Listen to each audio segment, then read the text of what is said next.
chiropractic can be uniquely valuable to parents with infants and young children. Children can experience trauma from the process of birth, and of course they can experience early life trauma as well, both of which can cause physical changes or injury or damage to the body that affect their health and their function. Now, by far, I would say the most common thing we see in practice is actually various levels of severity of trauma from the birth process itself. Once a child is born, they're commonly taken very good care of. It's infrequent that they would be dropped or those kind of things, though vehicle accidents are a reality for children of all ages. But what I'm going to show you here is just an illustration of the concept of birth trauma. If you want to really understand this, or if you feel like I'm not sure about this, you go watch on YouTube or things and watch, type in things about birth trauma or traumatic birth injury for children, and you'll see some things that make you sick to your stomach just understanding there can be all phases of manual force applied to the baby, or vacuum extraction, or more in the olden days forceps, or things that give a mechanical advantage in the process of delivering the baby, and which are very traumatic to the baby. So let's just leave it at that. I'm going to show you just a real simple example here. If you look at the spine and pelvis, you imagine this is a woman's body, and the baby's growing inside there, and the baby has to come out through the opening in the pelvis to come out. But in that process, the baby's neck can be hinged on the pelvic bones here. So there may be some element of that baby's head flexed or bent against the pelvic bones before the body comes out, and that can be traumatic to the spine. And then you add in things like Pitocin or drugs that increase the strength of contractions, possibly the baby's head getting stuck against the pelvic bones, not being quite ready to come through. And then you have extra hard contractions from the Pitocin, and that process can be a repeat stress and injury before the baby is even out or delivered yet.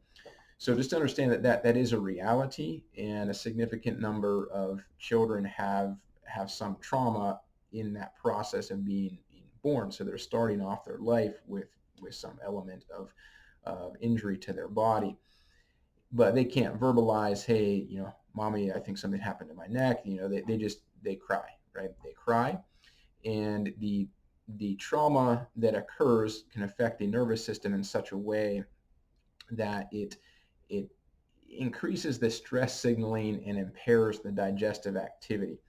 And if you think about a baby's life, what do? They pretty much eat, and they sleep, and they eliminate. So it's all the rest and digest system called the parasympathetic system. That's a baby's whole life. So the process of the trauma can cause it, and let's just call it an interference or stress to the neurological system. There's a nerve called the vagus nerve that comes out of the brain down through the core of the body and runs the whole GI system. So it's a cranial nerve going through the core of the body. But problems in the spine can kind of have an indirect effect. So not really a pinched nerve kind of thing, but there's like an indirect effect through synapse or connection to that vagus nerve system. And that can impair that normal rest and digest function. And the child may have things like spitting up, vomiting, gas, bloating, those kind of things, and may get diagnosed as reflux.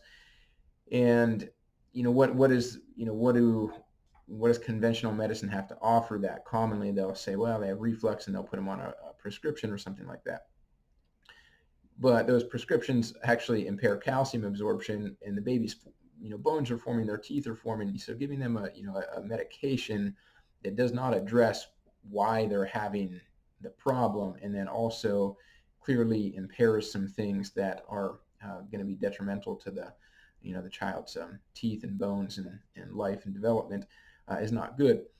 So chiropractic is very uniquely valuable in that we actually can change the body, can use our hands, can actually help these children very safely, very effectively, without pills and things that are going to cause damage, without surgeries and things that are invasive.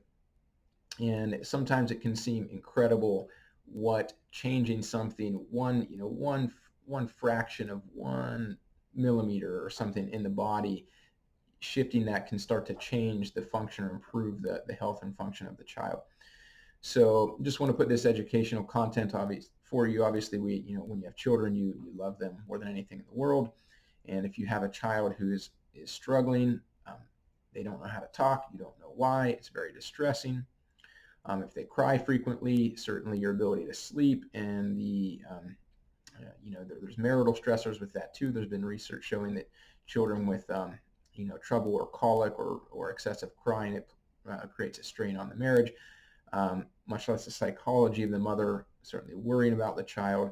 And then you add sleep deprivation to those things, and it's a very significant problem in terms of both health to the child and then the health of the family and the mother as well. So if this is something that's new to you, I hope it's valuable to you. If you have any questions about your family, your children, and you're in our practice, certainly talk to us about it, and we'll be happy to try to help you and or give you information if you need it. And if you're not in the area that I am, we hope this information can guide you to somebody who may be able to help you if you're experiencing those types of problems. So thanks for watching.